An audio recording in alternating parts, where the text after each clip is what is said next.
സ്നേഹമുള്ള കൂട്ടുകാരെ, നാട്ടുകാരെ, ഞാനൊരു കഥ പറയാം. നല്ല രസമുള്ള കഥയാണ്. ഒരിക്കൽ സൈനബ എന്നൊരു സ്ത്രീ മുത്തുനബി സല്ലല്ലാഹു അലൈഹി വസല്ലം തങ്ങൾക്ക് കുറച്ച് ആട്ടിറച്ചി കൊടുത്തയച്ചു. സമ്മാനം കൊടുത്തതാണ് ട്ടോ. നബി സല്ലല്ലാഹു അലൈഹി വസല്ലമയും സഹാബാക്കളും സന്തോഷത്തോടെ അത് കഴിക്കാൻ ആരംഭിച്ചു. പെട്ടെന്ന് നബി തങ്ങൾ, ആരും ഇത് ഭക്ഷിക്കരുത്, എല്ലാവരും കൈകൾ ഉയർത്തു, ഇതിൽ വിഷം കലർത്തിയിട്ടുണ്ട് എന്ന് പറഞ്ഞ് എല്ലാവരും അത്ഭുതപ്പെട്ടു. നബി തങ്ങൾ ആ പെൺകുട്ടിയെ കൊണ്ടുവരാൻ പറഞ്ഞു.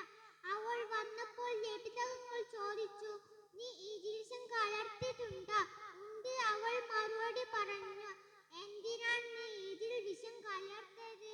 നബി തങ്ങൾ വീണ്ടും ചോദിച്ചു. താങ്കൾ യഥാർത്ഥ പ്രവാചകനാണെങ്കിൽ ഇതിൽ വിഷമുള്ള താങ്കൾ അറിയും. അതിനെ പരീക്ഷിക്കാനാണ്. അവൾ കൂസലില്ലാതെ പറഞ്ഞു. ശരി ശരി, ഇറച്ചി കഷ്ണം എന്നോട് പറഞ്ഞു. ഇതിൽ വിഷമുണ്ടെന്ന്, അതുകൊണ്ട് നീ പോയിക്കോ.